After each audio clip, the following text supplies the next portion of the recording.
Subscriber ने video के comment में अपने नाम और गांव के नाम पर कहानी बनाने के लिए बोला था, तो ये कहानी उन्हीं के नाम और गांव पर है।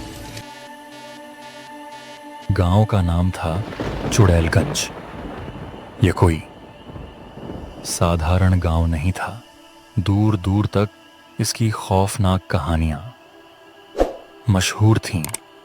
लोग कहते थे जैसे ही सूरज डूबता है गांव के सभी लोग बदल जाते हैं। कुछ का कहना था कि वे ज़ॉम्बी बन जाते हैं, जबकि कुछ लोग दावा करते थे कि वहां रात में शैतानी काली परछाइयां घूमती हैं जो इंसानों का शिकार करती हैं। लेकिन सच्चाई क्या थी यह कोई नहीं जानता था। जो भी उस गांव की सच्चाई जानने गया वह या तो कभी वापस नहीं लौटा या फिर वही उन लोगों जैसा बन गया। उस रात लगभग 10 बजे शहर के एक पुराने रिसर्च सेंटर में प्रोफेसर नटवरलाल अपने केबिन में बैठे प्राचीन किताबें पढ़ रहे थे।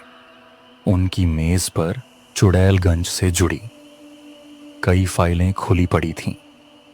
तभी दरवाजा चर्रर की आवाज के साथ खुला। अंदर उनका असिस्टेंट रघु आया। नटवरलाल ने चश्मा ठीक करते हुए कहा, रघु, तुम चुड़ैलगंज के बारे में क्या जानते हो?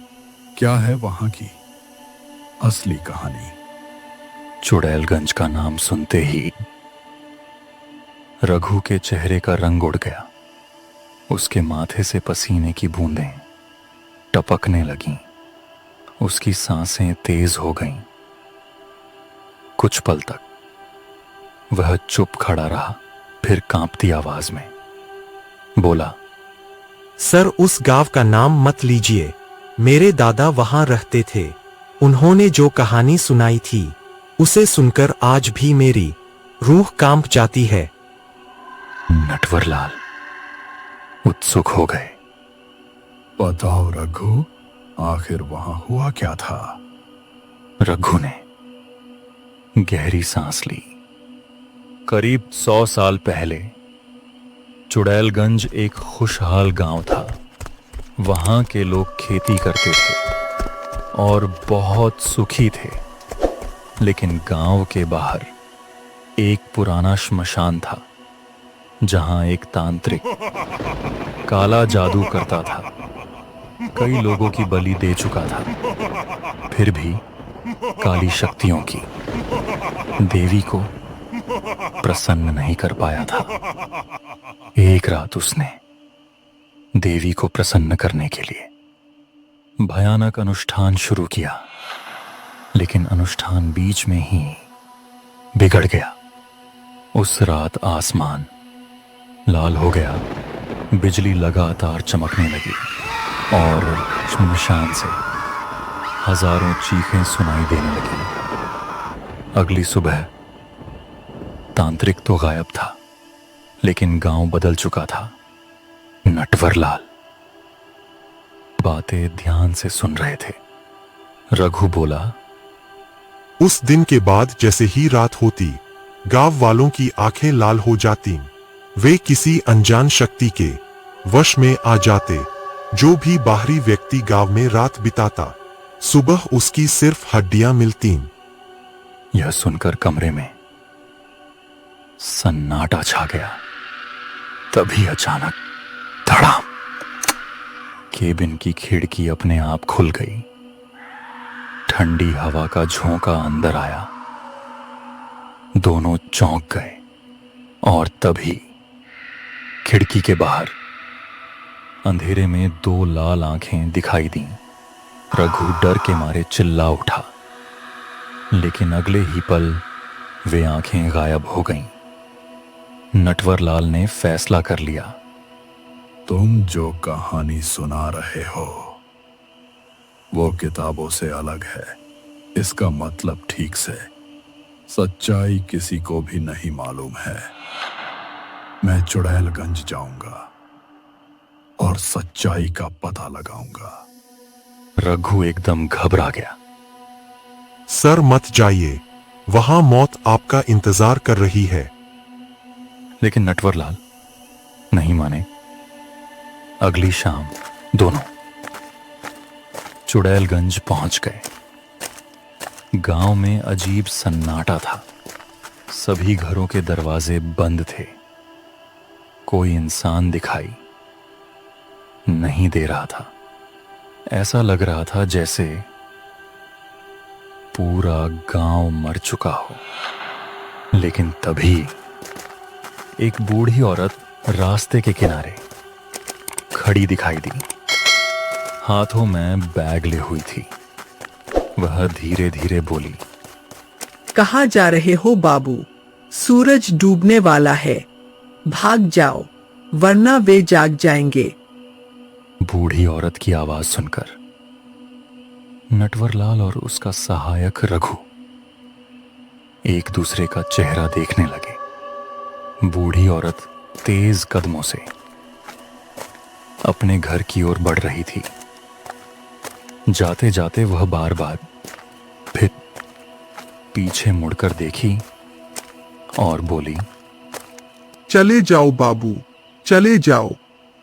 लेकिन नटवरलाल इतने दूर सिर्फ वापस जाने के लिए नहीं आए थे।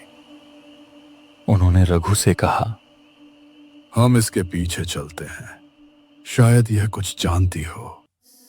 दोनों चुपचाप बूढ़ी औरत के पीछे चलने लगे। गांव की गलियां सुनसान थीं। चारों तरफ अजीब सा सन्नाटा पसरा हुआ था। यहां तक कि पक्षियों की आवाज भी नहीं आ रही थी।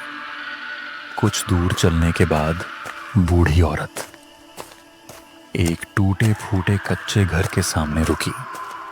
बूढ़ी औरत अंदर गई और दरवाजा बंद करने लगी। माँ जी रुकिए, हमें आपकी मदद चाहिए।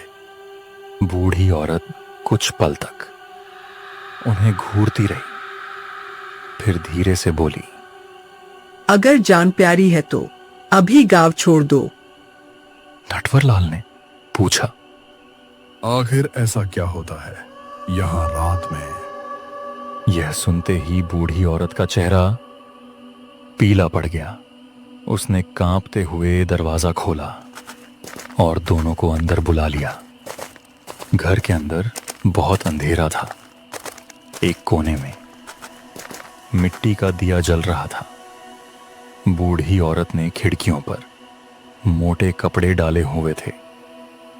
फिर धीमी आवाज में बोली, सूरज डूबने में बस आधा घंटा बाकी है। उसके बाद जो होगा उसे देखकर तुम्हारा दिल बैठ जाएगा। रघु ने घबराकर पूछा, का क्या होता है? बूढ़ी औरत धीमी आवाज में बोली, रात होते ही इस गांव के लोग इंसान नहीं रहते। उनके अंदर कुछ और जाग जाता है। नटवरलाल ध्यान से सुन रहे थे। बूढ़ी औरत ने आगे कहा, कहते हैं काली छाया जिसको एक बार काट लेती है वो इंसान नहीं रहता, वो बदल जाता है उनके जैसा। पर तुम लोग यहाँ क्यों आए हो? मैं हूँ प्रोफेसर नटवरलाल और ये है मेरा सहायक रघु, और हम लोग गांव की हिस्ट्री पता करने आए हैं। क्या आप हमें गांव की कहानी बताओगी? तभी घर के बाहर किसी भारी चीज के गिरने की आवाज आई। तीनों चौंक पड़े। बूढ़ी औरत डर के मारे कांपने लगी। उसने खिड़की से बाहर देखा और देखते ही उसके मुंह से चीख निकल गई। ये लोग आज वे जल्दी आ गए। नटवरलाल ने भी बाहर झांका। गली में दर्जनों लोग खड़े थे, लेकिन उनकी आंखें पूरी तरह काली थीं। वे बिल्कुल स्थिर खड़े थे, जैसे किसी आदेश का इंतजार कर रहे हों। अचानक उनमें से एक आदमी ने धीरे धीरे अपना सिर घुमाया। बाहरी लोग, हमें बाहरी लोगों की खुशबू आ रही है। यह सुनते ही बूढ़ी औरत ने दिया बुझा दिया। पूरा घर अंधेरे में डूब गया। बाहर से धीरे धीरे कदमों की आवाज घर के दरवाजे के पास आने लगी। दरवाजा खोलो, हमें भी थोड़ा खून पीना है। सारा खून अकेले नहीं पी सकते। और दरवाजा जोर जोर से पीटने लगते हैं। फिर बूढ़ी औरत की भयानक हंसी अंधेरे कमरे में गूंजती है और फिर दोनों की चीखने की आवाज। ये सब एक बूढ़ा तांत्रिक एक ऊंचे स्थान से सब देख रहा होता है।